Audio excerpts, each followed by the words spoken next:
안녕하세요. 조석근 변호사입니다. 오늘은 형사소송의 기본 절차에 대해서 알아보도록 하겠습니다. 형사소송은 수사부터 시작이 되고 재판을 받게 되는데요. 그 절차가 굉장히 복잡하고 세부적인 내용이 많지만 오늘은 기초, 말 그대로 기초 중의 기초만 개략적으로 설명드리도록 하겠습니다.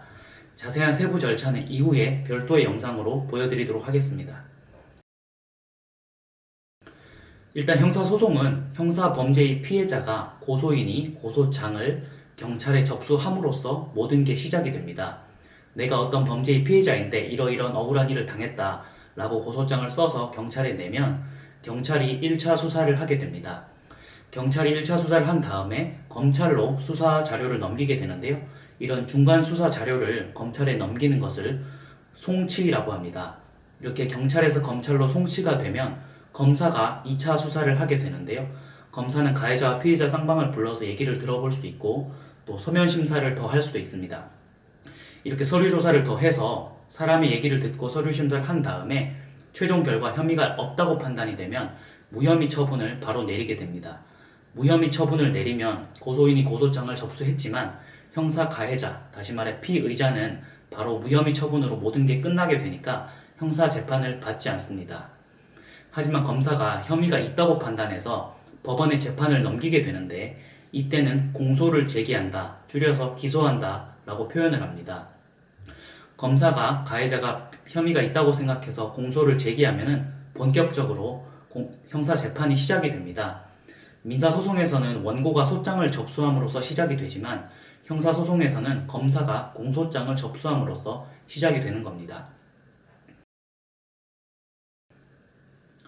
이렇게 검사가 공소를 제기해서 공소장이 법원에 접수가 되면은 그 공소장을 피고인, 아까 수사 절차에서 가해자를 피의자라고 했는데 공소가 제기됨과 동시에 피의자는 피고인으로 전환이 됩니다. 그래서 피고인의 주소지로 검사의 공소장을 받게 되는데요. 그 공소장 표지에 보면 10일 안에 법원 통지서상 의견서를 내라고 되어 있습니다. 하지만 10일 혼시 규정이기 때문에 날짜를 지키지 않는다고 해서 재판을 못 받거나 바로 끝나는 건 아닙니다. 하지만 피고인 입장에서는 검사의 공소장을 꼼꼼히 보고 어느 부분을 내가 혐의를 인정하는지, 어느 부분을 부정하는지, 인정하더라도 형량은 어땠으면 좋겠는지, 부정하더라도 어느 부분은 부정하고 어느 부분은 인정하는지를 소상히 밝히는 의견서를 내는 게 좋습니다. 의견서를 내지 않으면 최소한 첫 재판에서 구두로라도 말을 꼭 해야 됩니다. 이렇게 검사가 공소장을 법원에 접수하고 그 공소장을 피고인이 받으면 법원에서는 재판 날짜를 정해주게 됩니다. 이 재판 날 피고인은 반드시 출석을 해야 됩니다. 주의할 것은 형사소송에서는 검사와 피고인이 상대방이 되는 것이지 아까 말씀드렸던 고소인이 재판에 들어오는 것은 아닙니다. 왜냐하면 고소인은 고소장만 접수하고 빠지게 되고 수사는 경찰과 검사가 하는 것이고 검사가 재판의 당사자가 되는 겁니다. 다시 말해서 검사가 그 피해자, 다시 말해 고소인의 의견을 받들어서 수사 결과 가해자를 처벌하기 위한 그런 노력을 하게 됩니다. 그래서 피고인 입장에서는 검사의 공소 제기에 대해서 반박을 하는 형식으로 이루어지게 됩니다. 자, 말씀드린 것처럼 피고인이 검사의 공소장에서 만약에 인정하는 부분을 모두를 인정한다면 형사소송은 굉장히 쉽게 끝납니다. 왜냐하면 유죄는 어차피 인정이 되기 때문에 양형 판단만 하면 되는데요. 양형 판단은 이 피고인이 범죄의 혐의가 있지만 어느 정도 형량을 부과할지만 결정하는 겁니다.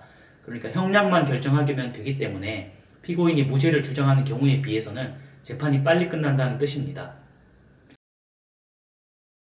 하지만 피고인이 무죄를 주장하는 경우에는 절차가 굉장히 복잡해지는데요. 검사와 피고인은 서로 상대방의 입장에서 한 사람은 유죄를 주장하고 한 사람은 무죄를 주장하는 겁니다. 그러면 중간에서 판사가 이 얘기를 듣고 검사의 말이 맞는지 아니면 피고인의 말이 맞는지 누구의 증거가 더 맞는지를 보게 되는 과정입니다. 형사소송은 검사가 증명 책임이 있습니다. 그래서 피고인이 만일 무죄를 주장한다면 검사가 증명을 해야 하는데요. 검사가 증명하는 방법은 서류 심사를 통해서 할 수도 있고 증인을 부를 수도 있습니다. 이때 증인으로 부르는 사람이 대표적인 것으로 맨 처음 말씀드렸던 고소인입니다. 다시 말해 검사가 고소인을 법정에 불러서 증인신문을 하는 경우가 많은데요. 고소인은 본인이 피해를 당했기 때문에 당연히 검사에게 유리한 증언을 하게 됩니다. 이렇게 되면 피고인 입장에서는 그 피해자의 말이 사실인지 아닌지를 밝히고 반대 신문을 하게 되고, 검사와 피고인 서로 간의 쌍방 신문을 마치게 되면 증인 신문이 마무리됩니다.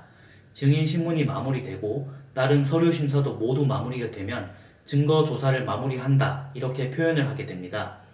증거 조사를 마무리하게 되면 마지막으로 검사가 구형을 하게 됩니다.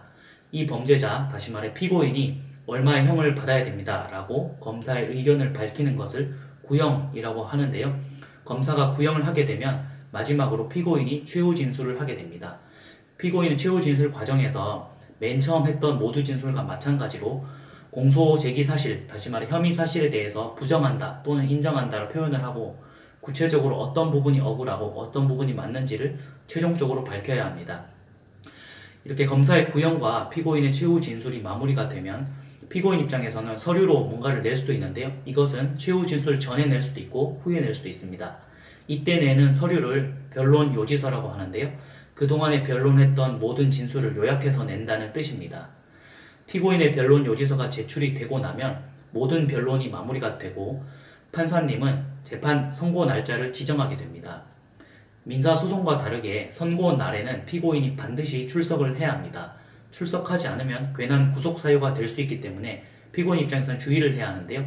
이렇듯 검사와 피고인이 모두 출석한 가운데 1심 판사님이 선고 결과를 내게 됩니다. 선고 당일날 피고인이 자신의 형이 어느 정도 나오는지, 혹시 무죄가 나온지를 확인한 다음에 억울한 부분이 있으면 일주일 안에 항소장을 재판받았던 1심 법원에 내야 합니다. 반드시 기간을 지켜야 합니다. 일주일 안에 피고인이 뭔가 억울하다고 항소장을 내게 되면은 1심에서 재판했던 모든 자료가 2심으로 넘어가게 되고 2심 재판이 본격적으로 시작되는 겁니다. 2심 재판은 항소심이라고 하는데요. 항소심도 기본적으로 1심 재판과 동일하게 진행이 됩니다.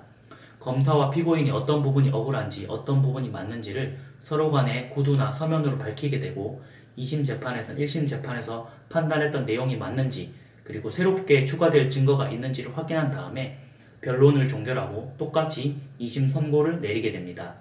2심 선고에 대해서도 피고인이 혹시나 억울한 부분이 있다면 다시 또 일주일 안에 3심으로 상고를 할 수 있습니다.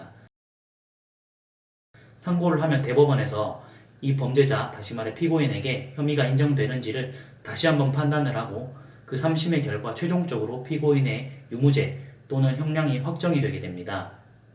피고인의 유무죄와 형량이 확정이 되면 우리나라는 3심제를 취하고 있기 때문에 결론적으로 피고인은 그 형을 살아야 됩니다. 혹시 무죄가 나온다면 검사도 더 이상 재차할 수가 없는 것입니다.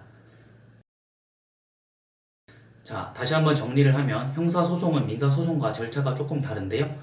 맨 처음에 형사범죄의 피해자, 다시 말해 고소인이 고소장을 접수함으로써 경찰 수사가 시작이 되고, 경찰 수사에서 검찰 수사로 넘어가게 되고, 검사가 무혐의인지 혐의가 있는지 확인을 해서 혐의가 있다면 공소를 제기하게 됩니다. 공소를 제기하면 법원으로 넘어가게 되고 검사의 공소장이 피고인에게 도착을 하게 됩니다. 피고인은 검사의 공소장을 보고 본인의 범죄 중에 어느 범죄가 인정이 되고 부정이 되는지, 어느 부분이 억울한지를 밝히는 의견서를 내게 되는데요. 의견서를 내고 첫 재판에 가서 모두 진술을 하게 됩니다. 혐의를 인정한다면 양형 판단만 남아있지만 혐의를 부정하는 무죄를 주장한다면 증거조사가 별도로 이루어지고, 증거조사의 핵심은 증인신문이 대부분입니다.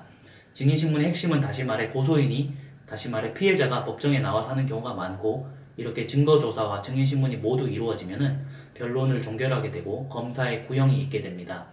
검사는 이 피고인이 얼마만큼의 형을 살아야 된다는 것을 말하는 것을 구형이라고 하고, 이에 대해서 피고인은 최후 진술을 하게 됩니다. 어떤 부분이 억울한지를 밝히고 어떤 부분이 인정하는지, 인정하더라도 형량을 어떻게 원하는지를 밝히게 됩니다. 최후 진술 전후에 변론 요지서라는 서면을 내게 되고 1심 재판은 비로소 마무리가 되는데요. 1심 변론이 마무리가 되고 선고 날짜에는 반드시 피고인이 출석해서 결과를 들어야 합니다. 선고가 되고 일주일 안에 피고인과 검사 쌍방은 서로 억울한 부분에 대해서 항소를 할 수 있고, 항소를 하면 2심으로 넘어가게 됩니다. 2심 재판, 1심 재판과 마찬가지로 또 한 번의 절차를 거치게 되는데, 1심의 증거 판단이나 사실 판단, 그리고 법률 판단이 제대로 됐는지를 판단을 한 다음에 2심 변론을 마무리하고 2심 선고를 내게 됩니다. 2심 선고를 내게 되면 다시 또 일주일 안에 억울한 부분은 상고를 해서 3심 재판을 받을 수가 있습니다. 3심 재판을 받으면 우리나라 대법원에서 마지막으로 이 사람에게 유죄가 인정되는지, 그리고 인정된다면 형량이 어느 정도 돼야 하는지를 최종 결론을 내리게 되는 것입니다. 도움이 되셨나요? 지금까지 형사소송 절차에 대해서 알아봤습니다.